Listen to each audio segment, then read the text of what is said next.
اچھا، بسم اللہ الرحمن الرحیم. سب سے پہلے تو میں ایک بات آپ دونوں سے کہنا چاہوں گا کہ ہم سبھی طالب علم ہیں.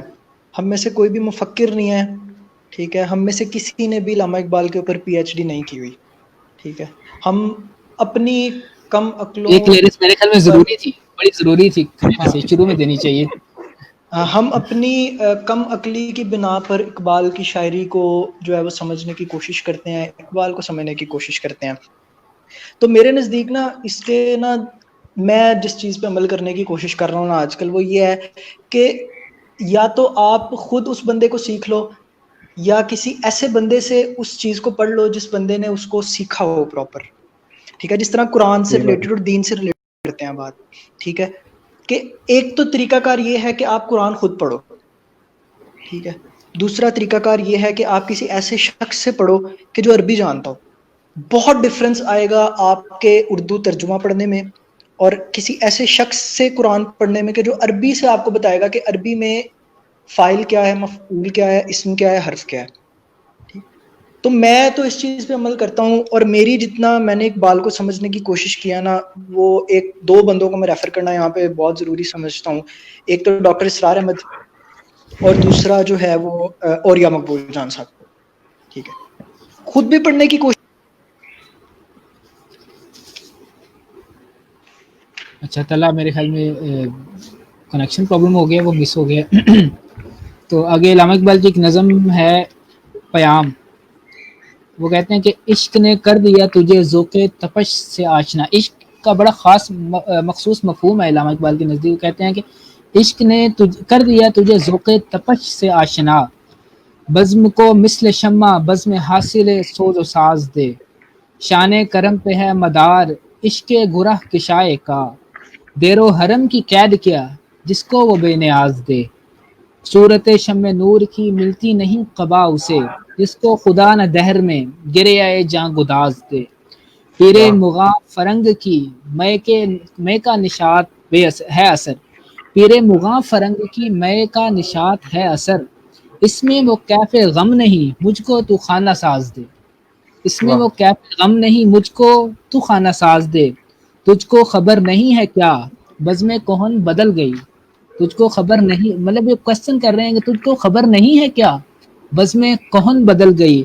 اب نہ خدا کے واسطے ان کو میں حجاز دے. کھول آنکھ زمیں دیکھ فلک دیکھ فضا دیکھ، مشرق سے ابھرتے ہوئے سورج کو ذرا دیکھ. تو وہ ایک لحاظ سے اپنے علوم کی ریلیونس اس دور میں بھی پروو کرنا چاہتے تھے اور وہ کر گئے. جی شاہ صاحب آپ کا میوٹ ہے اچھا ابھی. سوری، جی جی ہاں جی ہاں جی میں آ گیا ہوں جی. اچھا وہ کچھ ایسا ہے کہ نا ایک بزرگ کہتے ہیں کہ وہ آدمی نا کبھی کچھ حاصل نہیں کر سکتا جو چھوڑنے پر آمادہ نہ ہو. تو اگر آپ کو کوئی چیز اچھے طریقے سے مل جائے نا، ایک ڈیفینیشن آپ نے بنائی ہوئی تھی، ایک ڈیفینیشن آپ کی بک میں لکھی ہوئی تھی، تو آپ اپنی والی ڈیفینیشن جو بک نے لی ہوتی ہے نا، آپ وہ اٹھا لیتے ہیں اور اپنی والی چھوڑ دیتے ہیں. تو اپنے مناسب اور مراتب بعض دفعہ نا چھوڑنے پڑتے ہیں. تو اب میں اپنی بات کو کنٹینیو کروں گا. حاذق آپ نے اسپیشلی اٹینٹو ہو کے سننا ہے کیونکہ آپ نے اس طرف نہیں بالکل بھی غور کیا ہوا، ٹھیک ہے. اقبال نے نا میں اپنا تھوڑا سا پہلے ٹاپک بتا دیتا ہوں کہ میرا جو ٹاپک ہے نا وہ تھوڑا سا واسٹ ہے. دو چیزیں ہیں، ایک تو موجودہ دور سے ریلیٹڈ بھی میں بات کرنے کی کوشش کروں گا، دوسرا میں اسلام، اقبال اور اسلامی تصورات کے اوپر بھی بات کرنے کی کوشش کروں گا. کوشش ہی کر سکتے ہیں ہم. تو اقبال نے اس دور میں اسلام کے سیاسی، معاشی اور سماجی نظام کی بھرپور وضاحت کی ہے. اب یہاں پر میں اپنی بات کو سٹارٹ کرنے سے پہلے نا اشفاق احمد کا نا ایک جملہ کہنا چاہوں گا. اشفاق کہتے ہیں کہ شاعری والا اقبال جو ہے نا وہ رات کا اقبال تھا جس میں اس کو الہام ہوتا تھا، اور جو ریکنسٹرکشن والا اقبال ہے نا وہ دن کا اقبال تھا جو اپنی عقل سے کام لیتا تھا. اب یہ پرسیپشن آپ لوگوں کی چھوڑ دیتا ہوں کہ الہام کی ڈیفینیشنز میں جائیں گے تو بات لمبی ہو جائے گی، ریکنسٹرکشن کی ڈیفینیشنز میں جائیں گے تو بات لمبی ہو جائے گی. یہ وہی دو ڈائمینشنز ہے اقبال کی جو حافظ صاحب نے بھی بیان کی اور حاذق نے بھی بیان کی. اب بات یہ ہے کہ اللہ تعالیٰ قرآن میں فرماتے ہیں کہ اللہ کے نزدیک جو دین ہے نا وہ اسلام ہے. مذہب اسلام نہیں ہے، دین اسلام ہے. اور اقبال نے اس تصور کو ریوائیو کیا تھا کہ اسلام ایک مذہب نہیں، ایک دین ہے. اور دین وہ ہوتا ہے جو آپ کو زندگی گزارنے کا پورا کمپلیٹ کوڈ آف کنڈکٹ دیتا ہے. یہ نہیں کہ آپ اپنی جو ہے وہ زندگی کو صرف 5 دن میں نمازیں پڑھ لی. عبادات کا ہاں جی مجموعہ نہیں بالکل, ہوتا. عبادات نہیں ہے صرف, اس میں معمولات کا بھی فیکٹر ہوتا ہے, اس میں آپ کے لوگوں سے میل جول سارا کچھ آتا ہے اس کے اندر. اسلام آپ کو ایک پراپر سیاسی, معاشی اور سماجی نظام دیتا ہے. تو اب اقبال کہتے ہیں کہ جدا ہو دین سیاست سے تو رہ جاتی ہے چنگیزی.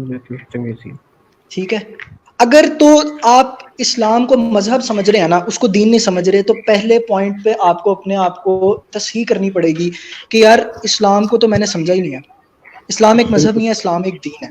جی جی, بہت اچھا اور آپ نے اسی پہ اصول پہ, اقبال نے نہیں میں کہہ رہا تھا کہ یہ آپ نے بہت اچھا اصول بتایا کہ ہم جو ہے نا, ہم ایون تنقید کرتے ہوئے بھی, جو بہت سے لوگ تنقید میں آ جاتے ہیں, مستشرقین بھی, وہ یہ حربہ اپناتے ہیں کہ جب وہ بات کرتے ہیں مذاہب کی تو وہ اسلام کو ملا دیتے ہیں ہر مذہب سے, جو مین میڈ ہیں اور جو ہے آسمانی مذاہب ہیں جن کی شریعت آج کل عمل پیرا نہیں ہے, لیکن وہ ان مذاہب کو ملا کے اسلام کے ساتھ کر دیتے ہیں.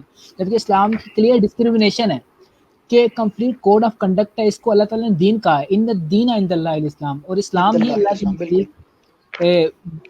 اب دین کی جو ہے نا, وہ دین کی اصطلاح جو مذہب سے بالکل مختلف ہے, ان کی عربی اصطلاح بھی مختلف ہے, ان کی جو فلسفیانہ بحث میں مختلف ہوتی ہے. جی شاہ صاحب.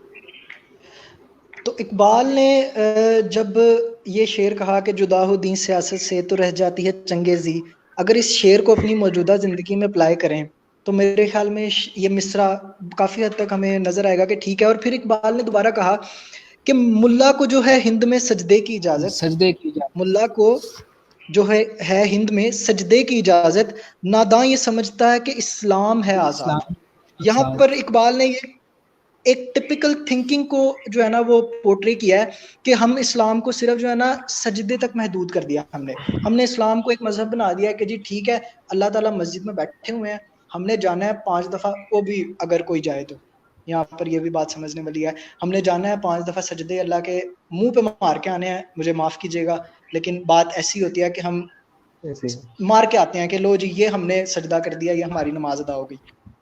تو پہلا جو پوائنٹ سمجھنے کا ہے وہ یہ ہے کہ اسلام جو ہے نا کمپلیٹ کوڈ آف کنڈکٹ ہے, وہ ایک دین ہے, مذہب نہیں ہے. اور پھر اب ہم اگر اسلام کے سیاسی نظام کی طرف آئیں تو 2 پوائنٹس آپ کے لا کے اندر بھی یہ 2 باتیں لکھی ہوئی ہیں کہ جو حاکمیت ہے نا, sovereignty belongs to God almighty, اللہ آل مائٹی, ٹھیک ہے, اور جو انسان ہے وہ فقط زمین پر خلیفہ ہے. جس چیز میں کتاب اور سنت کے واضح احکامات موجود ہیں آپ نے اس کو ایز اٹ از لینا ہے, ٹھیک ہے. ہاں جہاں پر کوئی پوائنٹس کلیئر نہیں ہے وہاں پر مسلمان اجتہاد کر سکتے ہیں. اس کو اقبال شعر میں کہتے ہیں کہ سروری زیبا فقط اس ذات بے ہمتا کو ہے, سروری زیبا فقط اس ذات بے ہمتا کو ہے, حکمراں ہے ایک وہی باقی بتانے آزری. اب بت ہم لوگوں نے بھی اپنے بنائے ہوئے ہیں, کسی نے پریزیڈنٹ ہاؤس کو بت بنایا ہوا ہے, کسی نے وائٹ ہاؤس کو بت بنایا ہوا ہے, اور کسی نے تو کعبۃ اللہ کو بت بنایا ہوا ہے. اس دور میں اور ہے جام اور ہے جم, اور ساقی نے بنا کی روش لطف و ستم, اور مسلم نے بھی تعمیر کیا اپنا حرم. اور یہ والی نظم جو ہے نا بڑی کوٹنگ ہے علامہ اقبال کی, مسلم نے بھی تعمیر کیا اپنا حرم. اور جی سر. اچھا تو اب تو اگر ہم اس چیز کو آگے لے کے چلیں کہ چلو ہم نے مان لیا کہ اسلام ایک دین ہے, تو اب پھر دین کو ہم نے مان لیا, کوئی تو ایک راہبر کامل ہونا, کوئی تو ایک مرشد کامل ہونا, کوئی تو ایک پیر کامل ہونا. تو اقبال نے نبی کریم صلی اللہ علیہ وسلم کی ذات تو یقیناً ان کے لیے پیر کامل کی حیثیت رکھتی ہے, نبی کریم صلی اللہ علیہ وسلم کی ذات سے ان کا عشق تو یقیناً ہم سمجھنے کی کوشش بھی نہیں کر سکتے, جس طرح بھی طاہرہ نے بڑے اچھے طریقے سے بیان کیا کہ کس طرح نبی علیہ السلام سے عقیدت کا اظہار کیا کرتے تھے. ایک ان کا اور راہبر ہوتا تھا جس کو ہم عشق کہتے ہیں, اور عجز کی انتہا اقبال کے اندر یہ تھی کہ عشق سے ریلیٹڈ کہتے ہیں, اپنے عشق کو ہی اپنا پیر بھی مانتے ہیں, اور عشق سے ریلیٹڈ ہی کہتے ہیں کیا عشق ایک زندگی مستعار کا, کیا عشق پائیدار سے ناپائیدار کا. اپنے آپ کو یعنی کہ اللہ تعالیٰ کی ذات کو پائیدار کہتے ہوئے کہتے ہیں کہ میری تو زندگی خود ایک مستعار لی ہوئی زندگی ہے, میں کیا کسی سے عشق کروں گا. اور پھر آگے کہتے ہیں کہ عقل و دل و نگاہ کا مرشد اولی ہے عشق, عقل و دل و نگاہ کا مرشد اولی ہے عشق, عشق نہ ہو تو سرور و دین بت قدائے تصورات. اگر شرودین سوری ہاں میں معذرت خواہوں یہ میں نے ہو گئے. تو اگر عشق نہیں ہے نا تو آپ جتنا مرضی اپنا دین بنا لیں, پھر آپ کعبۃ اللہ کو بت بنائیں گے, پھر آپ مسجد نبوی کو بت بنائیں گے, لیکن آپ حقیقت کو نہیں پا سکیں گے. طلب اور پھر اقبال آگے جی بالکل بالکل کریں. اقبال کے تصور میں حضور صلی اللہ علیہ وسلم کی ذات آپ کے لیے آئیڈیل ہے, اور عشق جو ہے وہ آپ کے لیے جو ہے نا سبسٹنس پرووائڈ کر رہا ہے جس پہ آپ چل کے اس منزل تک پہنچ سکتے ہیں. عشق جو ہے وہ آپ کے لیے کیریئر ہے. زبردست, بہترین, یعنی کہ وہ کیریئر پروٹین کا کام کر رہا ہے عشق. عشق ہے ابن السبیل ہے نا, وہ ایک اور بھی ہے مصرع, عشق ہے ابن السبیل اس کے ہزاروں ہیں مقام. تو راستے پہ چلنے والے کی طرف اس میں ہمارا جو ہے رہنما عشق کو بنا لیں. بالکل. اور پھر عشق سے آگے بڑھتے ہیں تو آگے کہتے ہیں کہ جب تک عشق خدا بندی نہیں ہوگا نا تب تک عشق رسول بھی نہیں ملے گا.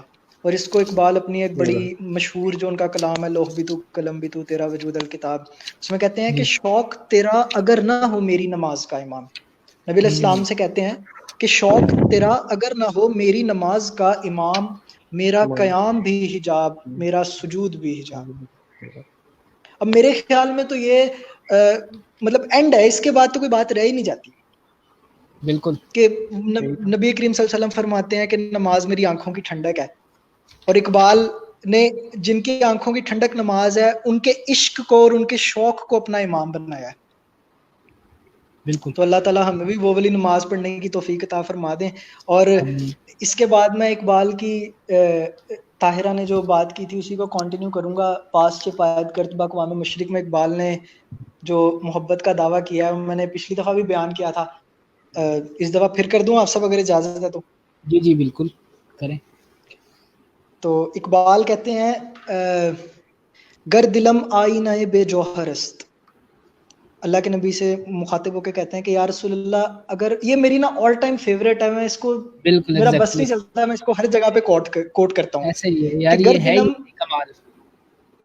گر دلم آئینہ بے جوہر است, یا رسول اللہ اگر میرے دل کا آئینہ بے جوہر ہے, ور بحرفم غیر قرآن مزمر است, اور میری شاعری میں قرآن کے علاوہ کوئی ایک بھی لفظ ہے تو پردہ ناموس فکرم چاک کن, یہ جو میری فکر کا پردہ بنا ہوا ہے نا یا رسول اللہ, لوگ مجھے مفکر کہتے ہیں, مجھے علامہ کہتے ہیں, اس کو چاک کر دیجئے. این خیابان زخارم پاک کن, اور یہ جو آپ کے امت کے باغ میں پاک باغ میں یہ خاردار کانٹا ہے نا, اس کو اٹھا کر پھینک دیجئے اور اپنے باغ کو پاک کر لیجئے. این خیابان زخارم پاک کن. اور آخری جو شعر کیا ہے نا وہ تو اقبال ہی کہنے کی جرت کر سکتا ہے کہ روز محشر خوار و رسوا کن مرا, کہ یا رسول اللہ اگر یہ اوپر جو باتیں میں نے کی ہیں یہ نہیں ہے نا, اگر میرے دل کا آئینہ بے جوہر ہے, اور اگر جو بات میں کہتا ہوں وہ قرآن کے علاوہ کچھ ہے, تو روز محشر خوار و رسوا کن مرا,